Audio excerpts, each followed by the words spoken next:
Good morning, everyone. It is 10 o'clock, so we are going to get started. Welcome to the TRS Connecting with Retirees Death Benefits webinar. Just so everyone is aware, we do this webinar series called Connecting with Retirees, and we pick a couple topics. They typically change from month to month, and just they're topics that we think retirees would be interested in. So this month we are focusing on death benefits. So that's what this presentation is about today. My name is Carly Leffel. I'm a benefits counselor with TRS. I'm also a member of the outreach team, and I'm going to be the host today. With me, I have my colleague, Nick Stapler. He is an outreach coordinator with TRS, and he is going to be our presenter today.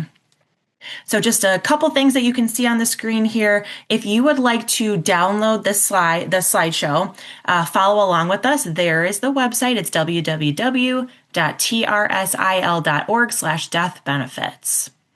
Okay, now also you may have noticed that everyone is muted. That is simply so that our presenter can get through all of the information in a timely manner, but we will have time at the end of this presentation to answer your questions. So at the end, we'll open up our Q&A box. You'll see it on the toolbar. You can post some questions and we'll answer them live. I'll pose them to Nick and he will answer them for you. So we do ask that you do wait until the end to pose those questions because most of the time your question is going to get answered within the presentation.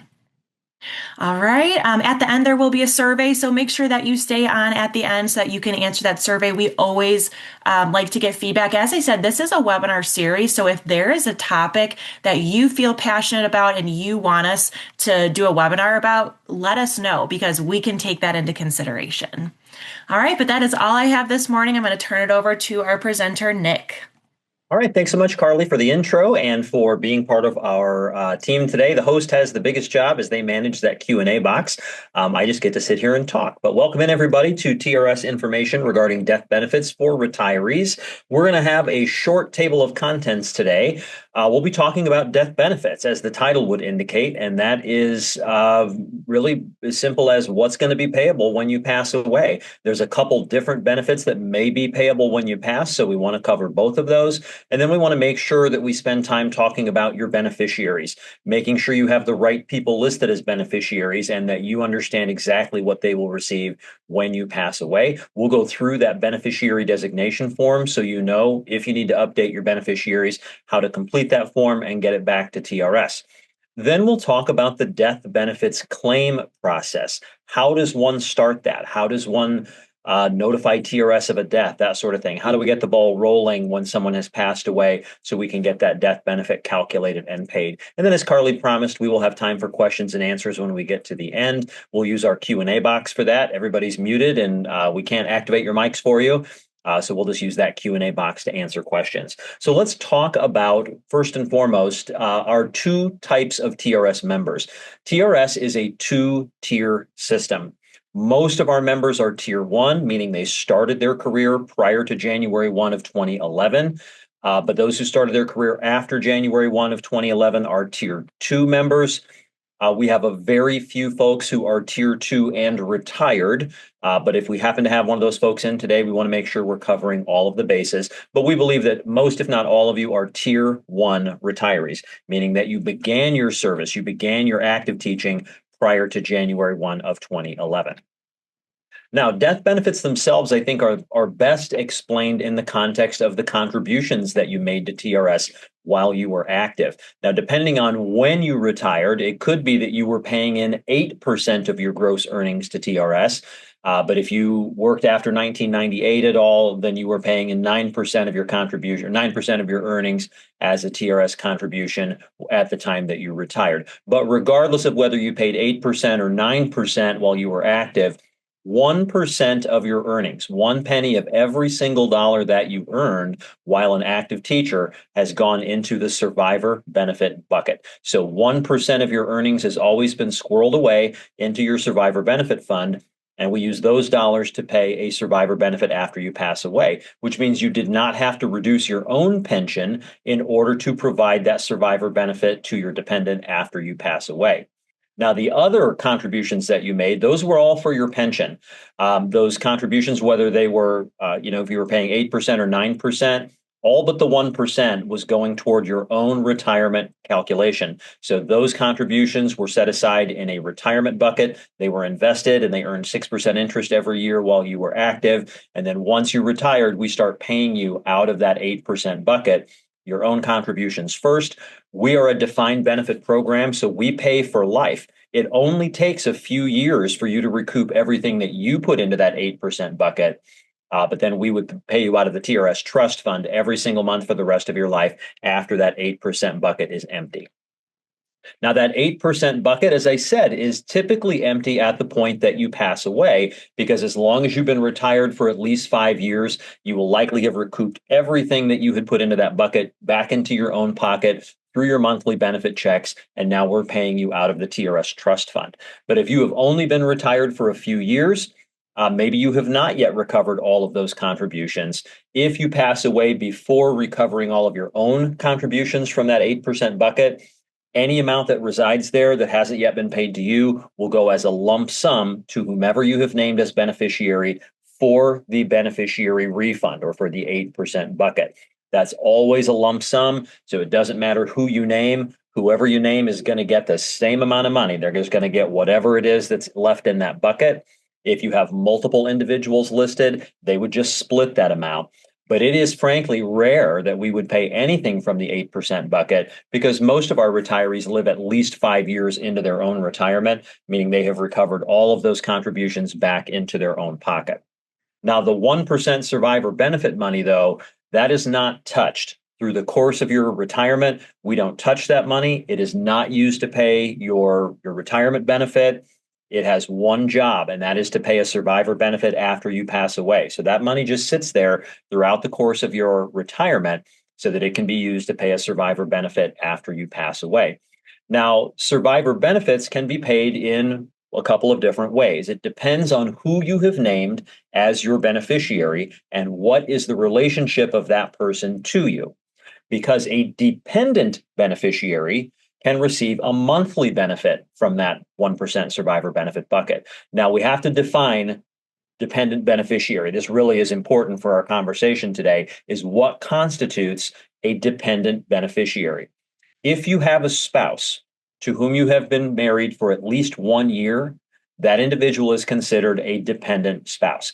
Even if they're independently wealthy, even if they receive their own pension, even if that pension is also from TRS, if that individual has been married to you or in a civil union with you for a period of at least 1 year, that individual is considered a dependent spouse. A dependent spouse can take a monthly benefit from the survivor benefit bucket. The other type of dependent beneficiary is a dependent child. Now, dependent child can take one of two definitions.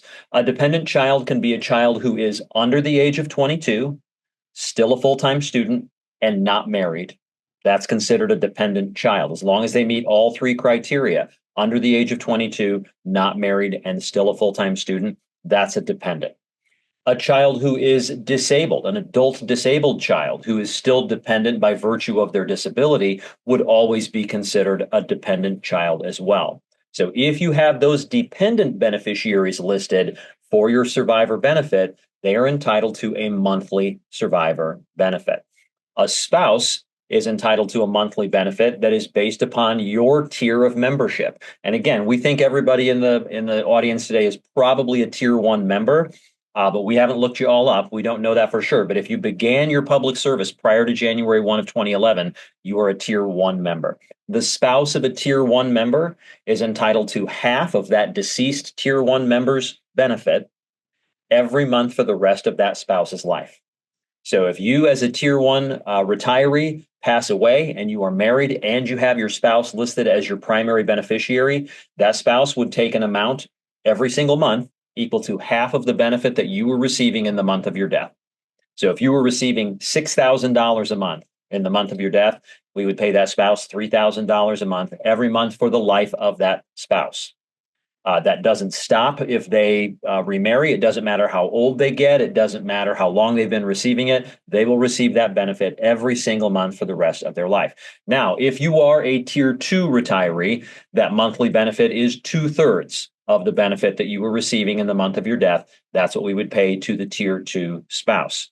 A tier 2 dependent child would receive half, just like a tier 1 spouse. A tier 1 beneficiary who is a dependent would get one half, whether they're spouse or dependent child. But on the tier 2 side, and I see I have a typo there, tier 2 folks, that spouse gets 2/3 of that ending benefit. The dependent child, though, would still just get the one half. Now, if you have a beneficiary who is listed who is not a dependent spouse and is not a dependent child, that's just considered a non-dependent beneficiary. And that can be anybody you want to list. If you want to list your non-dependent kids, your grown children, that's fine. They don't qualify as a dependent beneficiary, so they would not be able to take a monthly benefit, but they are still eligible to take a survivor benefit as a lump sum, which would typically just be the amount that's in the 1% bucket. We have an alternate calculation that's 1/6 of your highest salary paid while teaching. We'll pay the higher of those two, but it typically comes out about the same. So you would plan on then just the amount that's in the 1% survivor benefit to that non-dependent beneficiary. And that doesn't have to be your grown kids. That can be a good friend. If you have a life partner to whom you're not married, they can still take that lump sum if you name them as beneficiary. You can name your grandkids, your nieces and nephews, your church or charity, anything that you want to list is fine, but we can only pay a monthly benefit to that dependent spouse or that dependent child. Now, what is not widely known, but is not a secret, is that if you have no dependent spouse and no dependent kids who could take a monthly benefit on your death, you may request a refund of your own 1% bucket contributions into your own pocket while you're living. That is simple as a phone call, calling TRS and saying, hey, I don't have a spouse or any dependent kids. I'd like to take a refund of my survivor benefits, and we will send you a form to apply to receive that benefit. But before we agree to send you the form, we're going to have a very brief conversation about Cupid, because we understand that Cupid strikes at all ages. He does not discriminate. Cupid may strike in your 70s. And if you have taken a refund of your survivor benefits and then you find love after that fact, there is nothing in that survivor benefit that we can pay out at your death. So if you gain a new spouse after you've taken that refund, there is no monthly benefit payable after your death, because you have defunded the bucket that we would start to use to pay that monthly benefit after you die. So consider that, but that is just as a warning, as a caveat. We do want you to take the money if you want the money.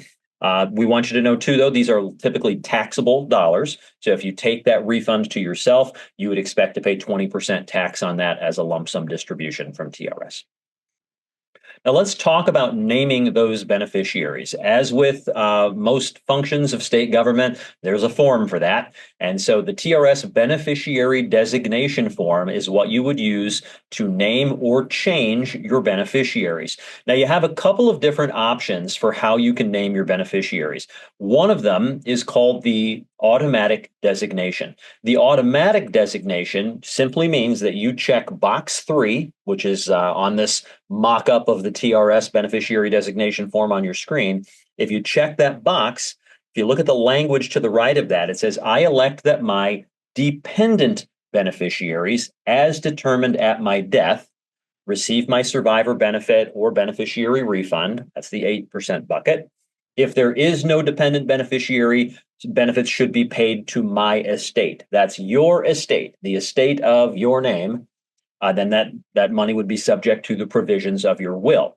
By checking this box, and the key words here are dependent beneficiaries as determined at my death, then we don't want you to name beneficiaries. If you've checked the box in section 3, you would not complete sections 4 and 5, which are where you name beneficiaries, because we're not going to pay named beneficiaries. We're going to determine who are your dependent beneficiaries at the time of your death if you have checked that section 3 box. Now, if you have done that, we would automatically pay to a spouse. So if at the time of your death, under the automatic designation, if you are married at the time of your death, if you've been married to that individual for at least a year, we'll automatically pay that monthly benefit to them monthly for their lifetime. If you did not have a dependent spouse at death, but you did still have a dependent child, well, we would go ahead and pay that dependent child their entitlement, their monthly benefit. And if you don't have any dependent spouse or any dependent child at the time of death under this designation, we would just write one check to the estate of your name. That would be subject to the provisions of your will, and we'd close the books. Okay. Um, this is sometimes elected by somebody who still has dependent kids who may be aging out of dependency over time. Once you've been retired for so long, if you want to keep the automatic designation, that's fine. You know that you're still going to at least get that amount payable to your estate if your spouse would predecease you. But you can, again, change that at any time. If you want to name beneficiaries, this is your second option. If you're going to name beneficiaries, do not check the box for Section 3. You can't do both. We'll send the form back to you. So if you have checked the box for Section 3, you would just sign the form and send it back. If you do not check the box for Section 3, then you would need to fill in Sections 4 and 5, naming a beneficiary for the 8% bucket and the 1% bucket. So you've got to fill it in for both. If you have been retired long enough that you have recouped all of your own contributions, then we would just check the box for you saying that you'd recovered your contributions and there was no need to fill it in for the 8% bucket. But I would just fill in both sections 4 and 5 if that's how you're going to name beneficiaries. On sections 4 and 5, you can name primary beneficiaries and alternate beneficiaries. Now, alternate beneficiaries would only come into play if your primary beneficiaries have predeceased you. So if you name your spouse as your primary beneficiary and your kids as the alternate beneficiary, your kids aren't going to receive anything unless the spouse has predeceased you. So that's why there's primary and alternates, so that there's somebody to pick up that benefit if your primary beneficiary has predeceased you. But if you're going to fill in the names, you've got to fill it in its entirety. You've got to name at least one primary beneficiary, and you've got to include their social security number, their date of birth, their relationship to you, and ideally their address. And that may change, of course, but their date of birth and their social security number are always going to be the same. So we really need to be able to definitively identify who it is you have named. We found that there were too many juniors. There were too many people who had the same name. So we had folks, unfortunately, who were, fraudulently claiming the benefit as the named beneficiary, even though that was their name. That's why we started asking for that social security number and date of birth so that we can have that individual prove that they are, in fact, your intended beneficiary. So those are the sections you would fill in. Again, you've got to fill in for both. You don't have to name an alternate beneficiary, but I do recommend it. You just want to make sure that the right people are getting the money. The people you want to get the money are going to receive it when you pass away. If there isn't an alternate beneficiary listed, it would just default to, again, your estate, the estate of your name, and would then be subject to the provisions of your will. Now, let's talk about claiming death benefits. There is a process for this. Death is a time when people don't want to have to be overloaded with tasks. So we try to make this as easy as possible. We ask that you call TRS or have someone call TRS when you pass away to report your death. When they report your death, we really just need to know a couple of things. We need to know the date that you passed, because that determines the date from which a survivor benefit would be payable. We need to know who is in charge of administering this death claim. So we need to know who is the contact person. It can be the beneficiary, but it doesn't have to be the named beneficiary. If you would prefer that someone else help with the paperwork, we can have someone else as the primary contact. But just know that your named beneficiary is who we will pay. We don't pay the contact person. We have to write that check to your named beneficiary. Once we have taken that information by phone, we establish a death benefits claim. And we send out a letter to that primary contact person. It's a letter of condolence, but then within that, it lists documents that they need to provide to TRS. One, to prove the date of your death and that you have passed. We need what's called a beneficiary demographic information form. So we need to know what is the current mailing address, et cetera, for the named beneficiary so that we know how to be in contact with them and where to send the check. And if that named beneficiary is a dependent, again, a spouse or a dependent child, we need proof of dependency. And that can come in the form of a marriage certificate. We can take a birth certificate to identify an individual. We can take, in some cases, we can take a tax filing, a joint tax filing to prove that marriage. If you've been married for 60 years and the church burned down and the courthouse doesn't have your record anymore, we can accept a joint tax filing from the previous year showing that you were, in fact, a married person to that individual. But we will request within those documents everything you need to send back in. Once we get that information back, that first round of paperwork, then we can go ahead and calculate what benefit is available, either as a lump sum or as a monthly benefit. And we send that back out as what's called a death benefits option letter. So that's where the named beneficiary would indicate either I want the lump sum benefit or I would like the monthly benefit. And then we'll process the claim from there and begin paying it. If we're going to be paying a monthly benefit, we would then also need to glean from that beneficiary a direct deposit form. We prefer to issue checks via direct deposit. We can still issue a paper check, but it will take longer. It is much less secure, so we highly recommend direct deposit. Even if that spouse is the beneficiary and they are using the exact same joint bank account that you were using when you were receiving the benefit as a retiree, we still have to have that established by this new beneficiary, by this person who's now going to be the benefit recipient. They've got to establish a new direct deposit. It can be the same account, but we do need to have a new form certifying that that is where that individual wants that money to go. We also would send out tax withholding forms, a W-4P form for that monthly benefit, because death benefits from TRS are federally taxable. So that survivor, if that's a spouse or a dependent child, will expect to pay federal taxes on that benefit that they are receiving monthly. If this is a non-dependent beneficiary, we still need the beneficiary demographic form certifying that this is who they are and this is where they reside, so we can be in contact with them. Of course, a non-dependent cannot receive a monthly benefit. So if we are receiving a demographic form from a non-dependent, well, we just go ahead and calculate then what that one-time lump sum payment would be. We don't need a direct deposit form and we don't need tax withholding because we have to withhold 20% from a lump sum, and we only issue lump sums as a paper check. Now, we're almost to the end here. Nicely, gosh, we're just 21 minutes in and we're approaching the end, but some frequently asked questions that we wanted to make sure that we addressed as part of the presentation. We're just going to run down those 5 or 6 right now, and then we'll do contact information so you know how to reach us, and then we'll open up that Q&A box. So a question we get quite a bit is, does my spouse's benefit continue if they remarry? Yes.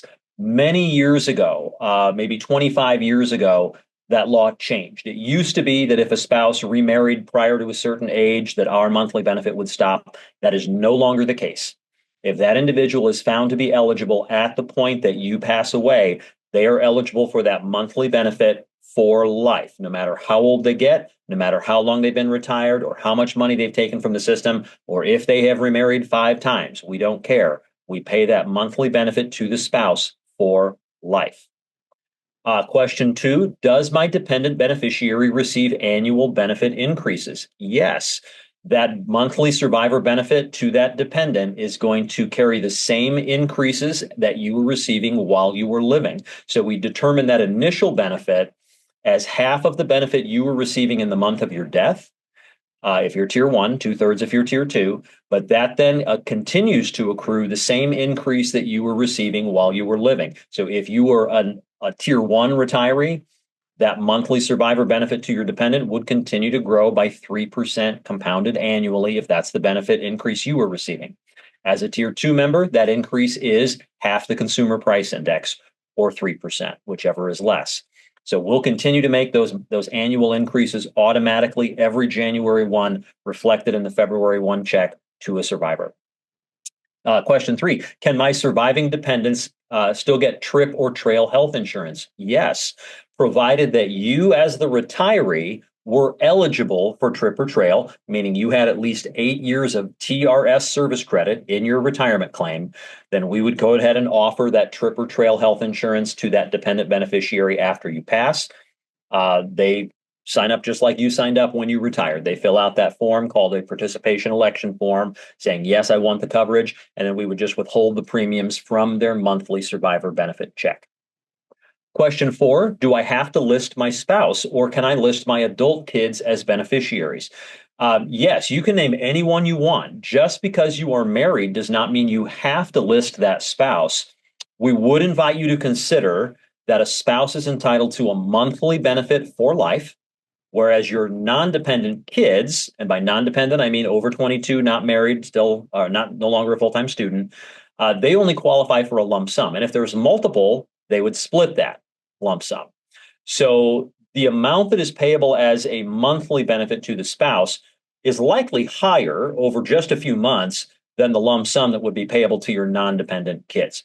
That is not me endorsing that you should absolutely list your spouse. It's really just a matter of dollars and cents, and that there's typically a larger amount payable to the spouse over time than there would be as a one-time lump sum to your kids.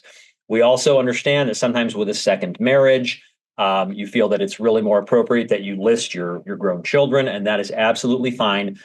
We just suggest that you make it aware to your spouse that is what you have done. So just be open and honest with that spouse that when you pass away, that you've named your kids as your beneficiary.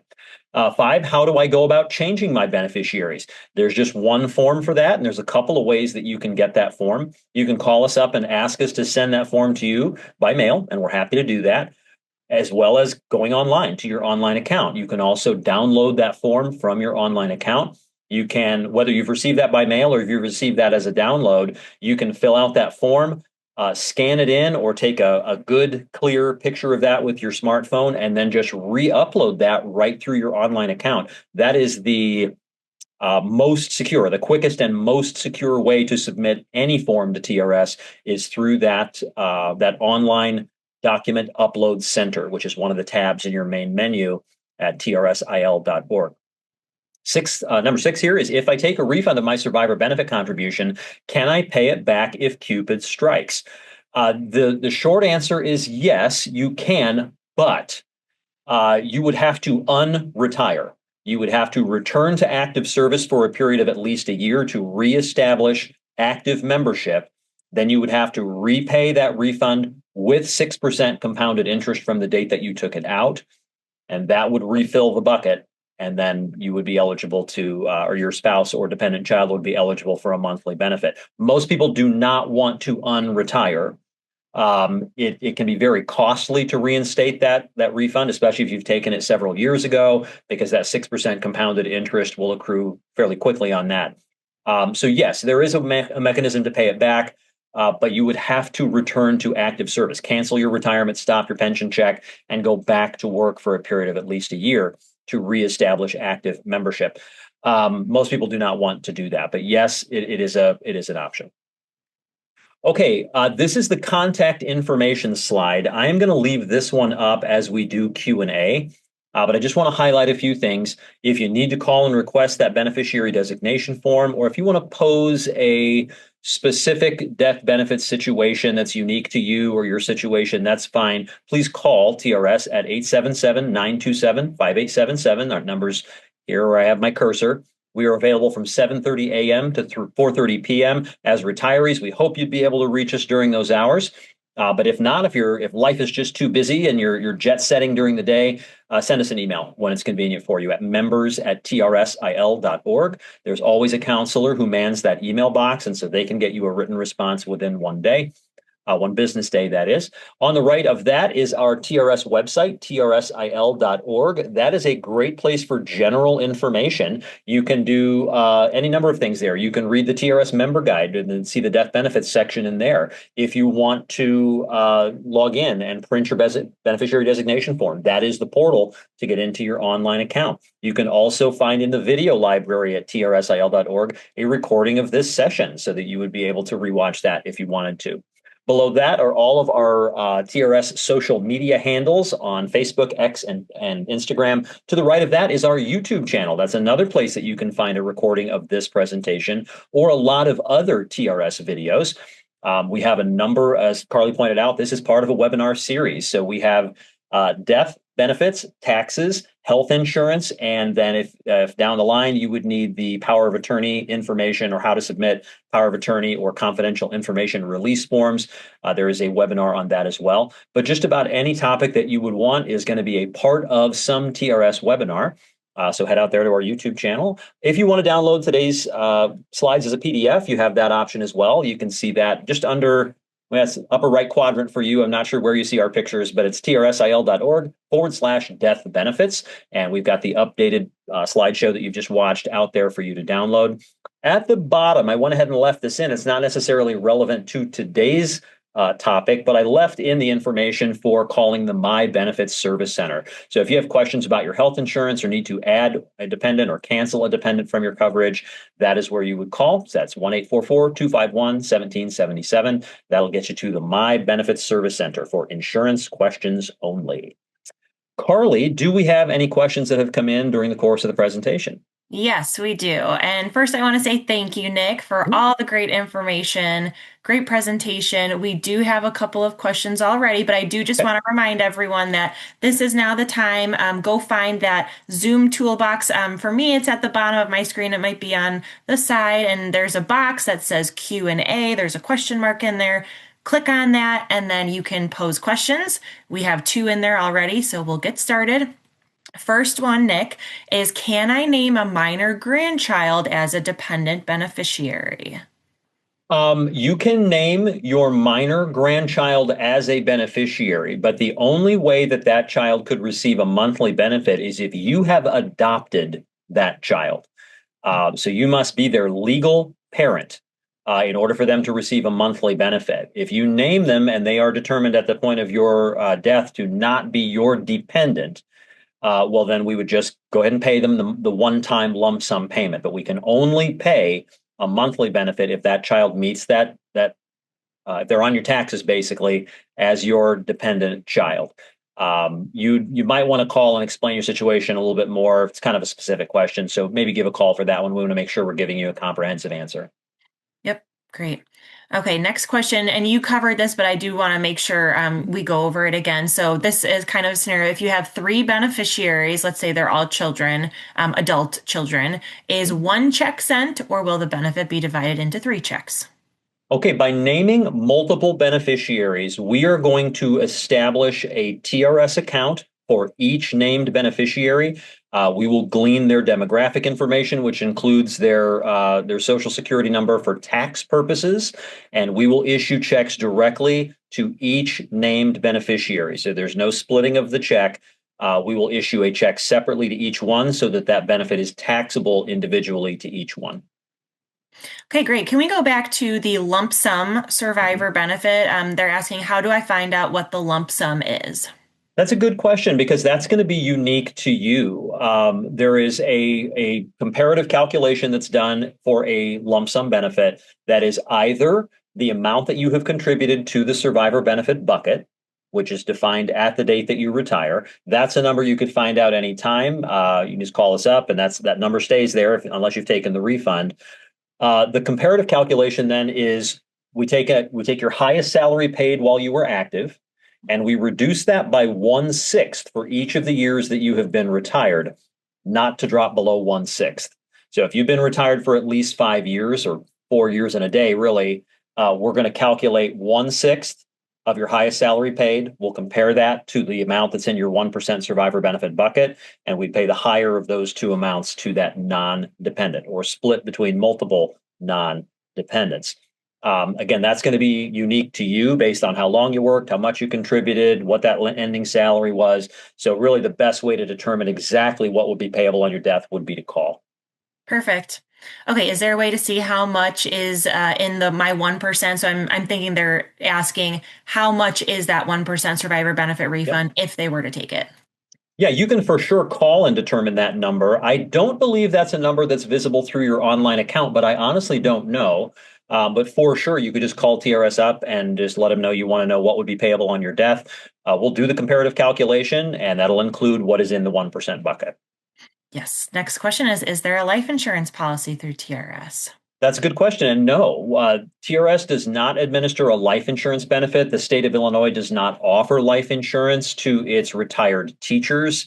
If you were an employee of a state agency like TRS or the Illinois State Board of Ed, Illinois School for the Deaf, Illinois School for the Visually Impaired, those are state agencies.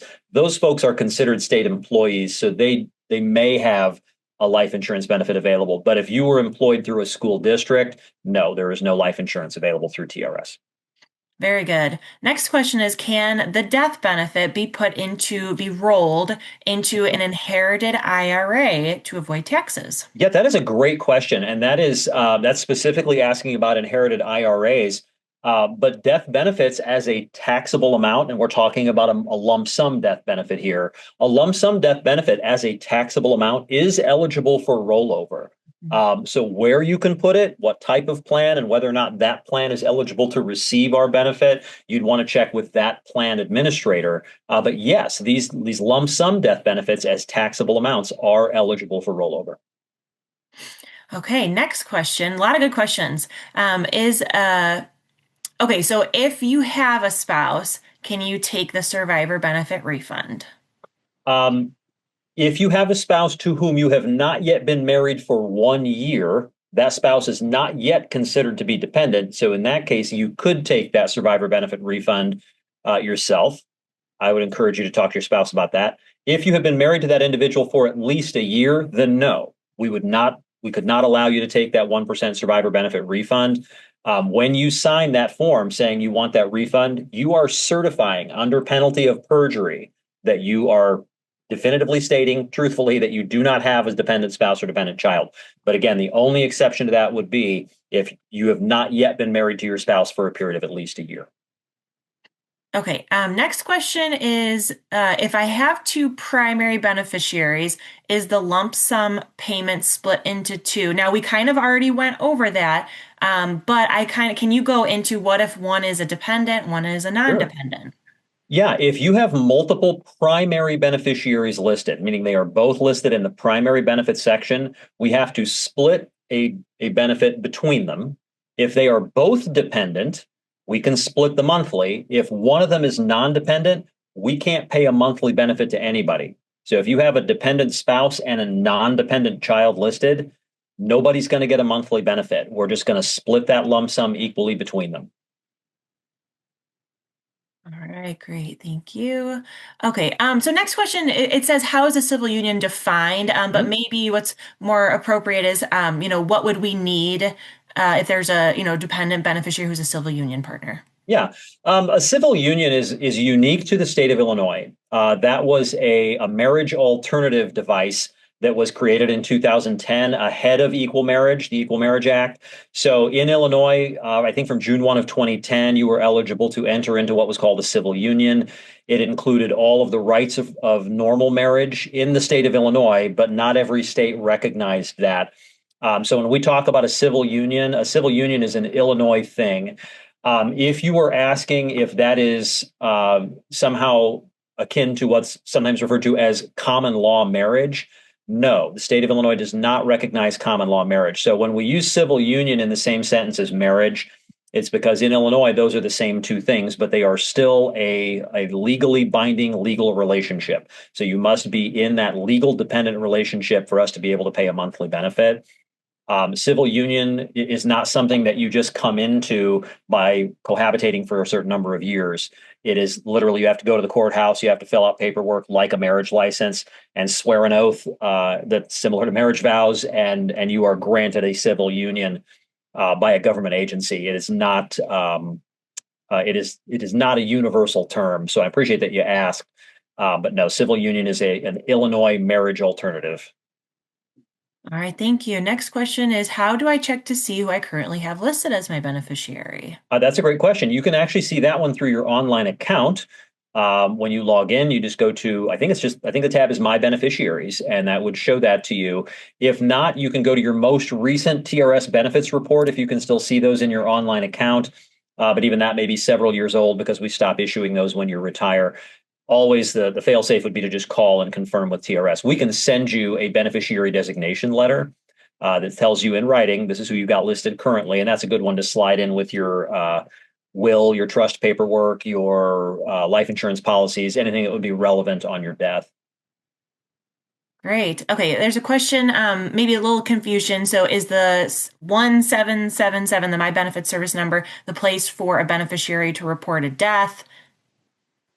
It is not. No. Right one. The My Benefits Service Center, and that's still on the screen there, says that's for electing a health insurance carrier, adding dependents to your health insurance, and transitioning from pre-65 to post-Medicare health insurance. That is for health insurance matters only. The normal TRS number still shown on the screen as well is where you would call to update your beneficiaries or get the form to update your beneficiaries. Yep. Okay. Next, it's a good question. When someone is submitting death benefit documents, do they have to be originals or can we take copies? Copies are fine. In fact, you can even upload those. We can just take an uploaded copy. Yep. Yeah, I think we prefer copies because sometimes Yeah. members want that Oh, original back, and yeah. most of the time I think we can find it and give it back, but copies are good. Originals cost money, and Yes. and copies are infinite. So yeah, we'll just take a Yes. copy. Is fine. Exactly. Okay, next question is so a member has an adult disabled child who is on disability but not claimed on their taxes. Can he be considered a dependent beneficiary? That's a good question. Adult disabled children must be on your taxes as a benefit or as a dependent in the last filing prior to your death in order for them to be considered dependent for our purposes. Okay, yes, yes, yes. Okay, I'm gonna scan through a couple more. Um, Here's one. Does the 1% survivor benefit refund increase over the years? Does it It grow? it does not. No, that amount is frozen essentially at the date that you retire. But even while you are actively contributing, that amount is not accruing interest. It is literally an amount equal to 1 penny of every dollar you earned while active. But that is part of a collective. So again, the everybody's 1% contributions. While you do have a bucket with your contributions in it and has your name on it, and we will use those dollars to start paying a monthly or to pay the lump sum. That amount is not invested. It is not growing while you're active, and it is not growing while you're retired. Okay, here's one about a trust. So the question is, how is the benefit paid out to a trust if Section 3 is chosen? Can you talk about the difference between an estate and a trust? Sure. A trust, we can pay a lump sum to a trust, no problem. If you're talking about a special needs trust, you cannot check box 3. You would have to name the title of that special needs trust as your primary beneficiary, as your sole primary beneficiary, in order for us to be able to pay a monthly benefit to a special needs trust. Further, when you name that trust, you need to submit a copy of that special needs trust to TRS. Our legal department will review it to make sure that the exact language is present that allows us to pay that monthly benefit. We do not offer legal services to our members, but this is one where we will make sure for you that the language in your special needs trust is adequate for us to be able to pay the monthly benefit when you pass away. That is the only time that we can pay a monthly benefit to a trust. A trust is not considered a dependent entity. So even if you have a spouse and you have established a trust for your spouse, we cannot pay a monthly spousal benefit to a trust. We can pay it to your spouse. We can only pay a monthly benefit to a trust if that is an established and approved special needs trust. Yes, and just to add on to that, sorry, I was typing some answers, but I just want to make sure if you check Section 3 auto designation, it is not paid to the trust. It is paid to the estate. So if someone wanted it paid to the trust, you have to list that trust as a beneficiary. Correct. Your estate and your trust are not interchangeable. Hmm. And the law says if you don't have a dependent under the box 3 check, we would have to pay to the estate of your name. Likely, whoever's administering your estate or trust would be able to make those dollars find their way to the trust. Hmm. Okay, kind of already mentioned this one, but we'll ask it again. So what happens, it says when both if I and my spouse were to pass at the same time, we're assuming that the spouse was listed as primary. So what would we do in that case? Can you ask that question again? I'm sorry. Yeah, sorry. So it says, what happens when both I pass and my spouse die? I'm assuming at the same time, Yeah, and if we're the spouse assuming was that listed this, as primary beneficiary, that's my yeah, assumption here. yep, that's So if, assumption. if I'm the retired teacher and I have my spouse listed and my spouse and I pass away together in a car accident, Mhm. it would revert to alternate beneficiaries then. If the spouse was the sole primary beneficiary, then we would just revert to alternates. If you had a spouse and another beneficiary listed as primary, we could still pay the other primary before we revert to alternates. But uh, yeah, we're assuming that in this question, it is you as the retiree and your spouse as the sole primary. That's a case where you would probably want to have a dependent, or excuse me, have an alternate beneficiary listed. But even if you didn't have one listed, it would then just go to the estate of your name. Generally speaking, TRS does not recover any portion of your contributions. They either come out to you as a monthly benefit check or they come out to your named beneficiary. If you haven't recovered all of that, your survivor benefit money always either goes out as a monthly benefit to a dependent or as a lump sum, every penny to a non-dependent. Great. Okay. One more question. If you scan and upload the beneficiary form in your online account, do you receive verification that it was received? You would actually receive verification by mail after that information had been entered into your account. So yes, but it is not an immediate, it's not an immediate thing. We can see if an electronic document was received, but when we're asking this specific question about will I receive confirmation that those beneficiaries have been changed, that would come by mail, U.S. mail, paper copy after we've gotten it entered.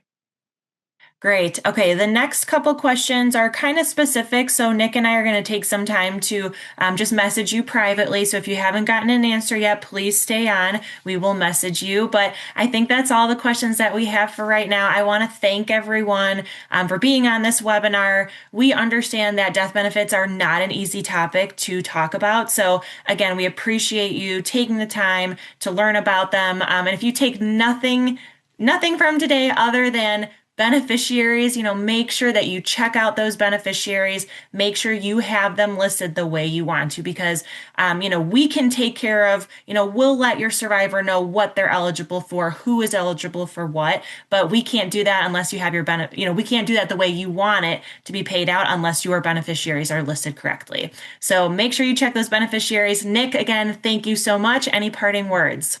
Only thank you for your time and attention today. We know that you're retired and have a lot more fun things you could be doing with your time, but we do appreciate that you have logged in to learn.